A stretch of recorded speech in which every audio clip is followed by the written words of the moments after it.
diving into some of the biggest questions heading into Week 9.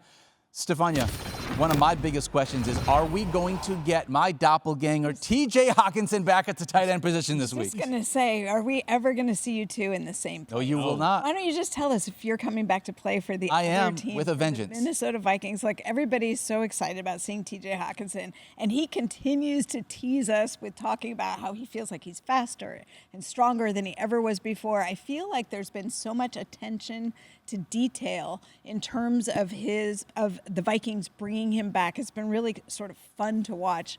I can't wait to see him on the field, full practice. This is it. We're getting him this week. And I would be tempted, normally we talk about coming off ACL and volume. The way they've been building him, I'd be prepared to go ahead and take my chances and roll. Rank it up, baby. Potential full workload here if you need to be able to utilize him at the tight end At least spot. a solid workload. Okay. Even if it's not full. Complete. It's somewhere in there. It'll really depend on how he responds in game. But I don't feel like they're going to be holding back significantly. There hasn't been a number 2 pass catcher that has emerged in this offense without T.J. Hockenson, so it feels like he could be a guy, even with a solid workload, that you might be able to use. Yeah, and we'll see whether Jordan Addison gets the squeaky wheel treatment, as he has kind of been suggesting some things and then taking them back on social media. That being said, while we have seen a little bit of a resurgence of the tight end spot of late, like just with some guys getting healthier and some guys just performing better, as I said a couple of days ago on Hockenson, like I do think there's a chance that we're talking about him once we see it once is like probably somewhere between tight end 5 and tight end 10 on a week in, week out basis. No doubt. Maybe even higher. Yeah, I mean, Darnold's playing pretty well, so it could be. I think he's a borderline starter this year. There's some added risk coming off. He hasn't played since late last season. Maybe there's a little more Johnny Munt than there normally would be, but certainly on the starting radar. All right, you mentioned Sam Darnold playing pretty well. He's a guy I want to dive into. Yeah. From a streaming perspective, Mike, he started the season pretty hot. 3 straight games as a top 10 quarterback. He's followed that up as quarterback 27, quarterback 13, and quarterback 15. Do you think that you can use him as a streaming option here this week against Indianapolis? Yeah, I think he's on the streaming radar because the matchup is decent against Indianapolis, but he is not a very good fantasy quarterback. He is one. You mentioned the hot start. I mean, he was leading the NFL in passing touchdowns for a while there. He has one weekly finish better than 9th this year. That was week 2. He's been outside the top 12 in 3 straight. He has 0 games with 300 passing yards. He's averaging 15.1 rushing yards per game. It's just a little, but nothing that really moves the needle. And he had 11 passing touchdowns in his first 4 games, only 3 over his last 3 games. So it's just a matchup. And the fact that he's playing pretty well as a player, as Justin Jefferson, there's enough there to put him on the streaming radar, but there's just not much upside. He's just one of them guys. Yeah, I would say that's a fair assessment of it. I think this is an interesting week because we have a couple of quarterbacks going the wrong way. I'm talking about like a C.J. Stroud as an example, right? We have a couple of quarterbacks that are not necessarily in the best of matchups. So I've got Sam Darnold as quarterback 9. Despite the fact that a lot of it came early in the season, he's still tied for 5th in passing touchdowns in the entire NFL, despite already having had his bye. But the Colts, as Mike mentioned, good matchup. They are bottom 10 in terms of fantasy points allowed to opposing quarterbacks. The addition of T.J. Hockenson certainly can't hurt. Things are looking pretty decent here this week for Sam Darnold. Feels like if you need to use him, you can use him, but I think that he's more on the lower end of my streaming radar. There are the few other places I'd rather go, but I understand if you want to go that way, especially because potentially adding T.J. Hockenson helps to be able to unlock another level here. A little bit, Sam Darnold. What about on the other side of this? Because now that we know for a fact we're going to get Joe Flacco under center, if you look at the splits with what these wide receivers have done, with Anthony Richardson as their quarterback and Joe Flacco as their quarterback, we should all be rejoicing that we're going to have Joe Flacco, especially if you're a Josh Downs manager, because he has crushed it with Joe so far this year. I told Mike not to get inside the mentions earlier, but I had exactly one guy who got mad about the fact that I've been saying Flacco and not Flacco. I responded to that. It's a bit. You replied to it? I replied to it. I said they make me. Okay, got it. That's true. Good. So given that exactly one person said it, I will be taking a break from that. Because I'm assuming that's how the entire world, that's how I figure it works. Like one person on Twitter says it, which means the entire world feels that way. Yeah, exactly. I'm going to refrain from too many thoughts on Josh Downs and Michael Pittman Jr. for a very specific reason. So I hand the baton over to Stefania or Mike, whichever you preferred. Yeah, I'm starting them both. I agree. We've talked about this throughout the week. There's just the night and day splits from one quarterback to the next are usually not this severe. You think about like Deontay Johnson with and without, Dalton versus Bryce Young, and it's been the case here with Richardson versus Joe Flacco.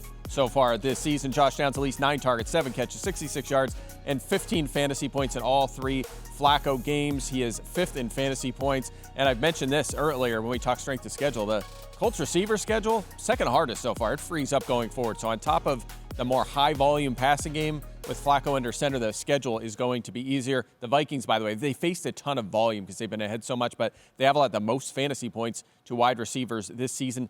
17 plus fantasy points to 8 receivers already, 11 plus to 15 receivers. It's about 2 per game. And of course, we want 2 guys from this Colts team to score 15, double-digit fantasy points. Downs and Pittman would be your best candidate. Not only would they be your best candidate, but I'm a little shocked. Here we are heading into week 9.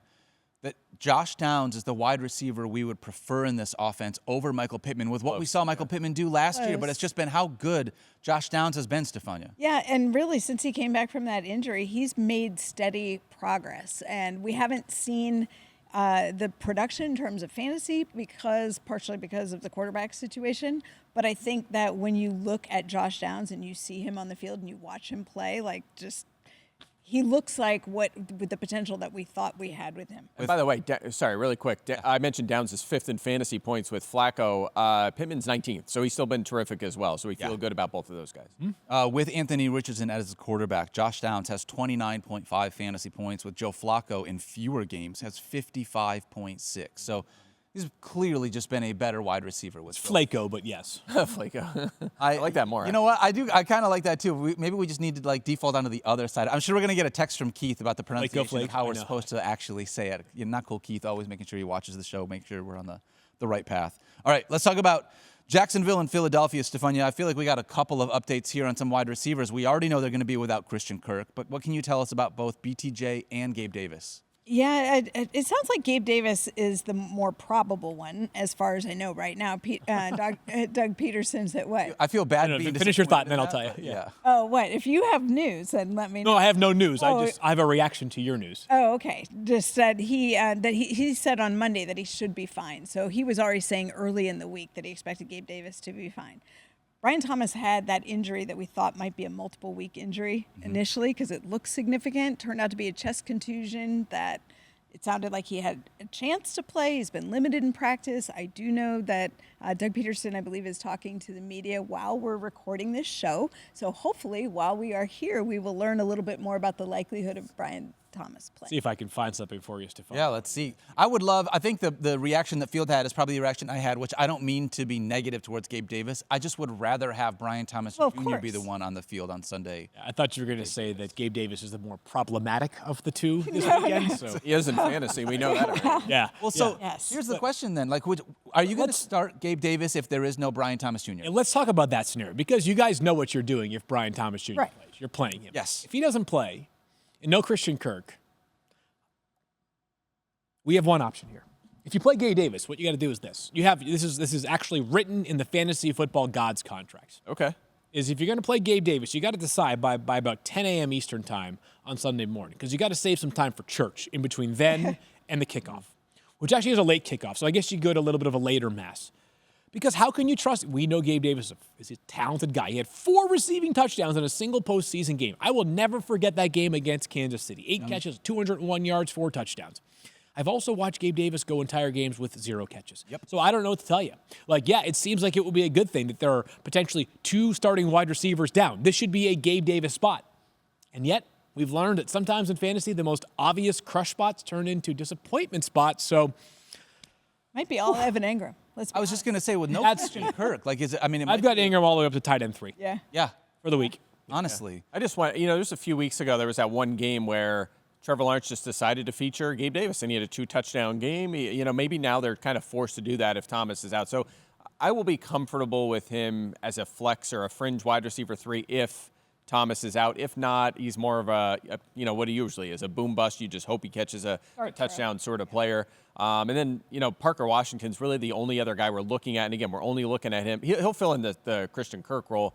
That's not going to be enough to be consistent in fantasy unless Thomas is out. It might free up more targets. Remember, when he made his, I want to say his NFL debut because he got a few snaps. And when he played a featured role, that one game last year, 6 targets, 6 catches, 66 yards, and a touchdown. And then he's never scored 9 fantasy points in a game since, or he's never cleared 9 fantasy points in a game since. So not getting too carried away on that one. You're a Philly guy, Mike. Do you recall when the Villanova men's basketball team beat North Carolina on a buzzer beater by Chris Jenkins? Yes. You do. No.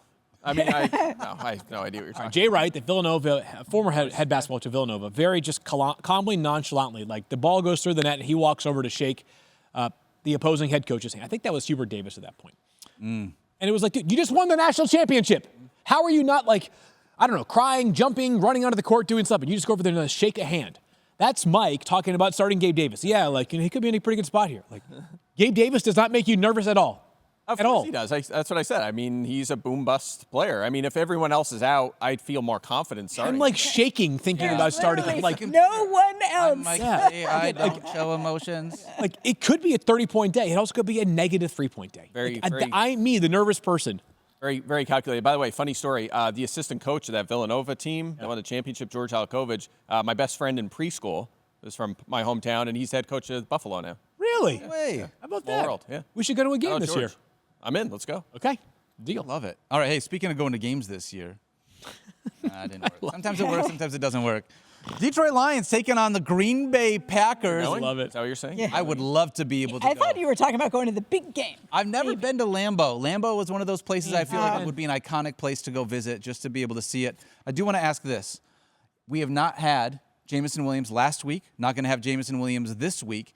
Does that free up an opportunity for Sam LaPorta to get involved again this week, Mike Clay, like he did last week, where he had 16.8 fantasy points for fantasy managers that trust him? This is such a tough one. 78% of the snaps, 71% of the routes run this year. That's basically equivalent to last year when he was the #1 scoring tight end. But he's yet to clear 53 yards in a game this season. His only 2 games with double-digit fantasy points this season are when he scored a touchdown. So this is a tough one for me. I think he's a fringe starter. Yeah, I want to trust him more. I got tight end 10 for me. Yeah, That's where I am, too. It's Jordan just Love playing this borderline. game? We don't know. Now, he did not practice Wednesday, and yesterday he was out there on the practice field, but the field was a little bit wet. Remember, it's a groin injury. It sounded like he was being cautious. I do think there will be some weather this weekend, so it depends if they feel confident enough that he's, number one, mobile enough to protect himself, and number two, isn't risking an aggravation of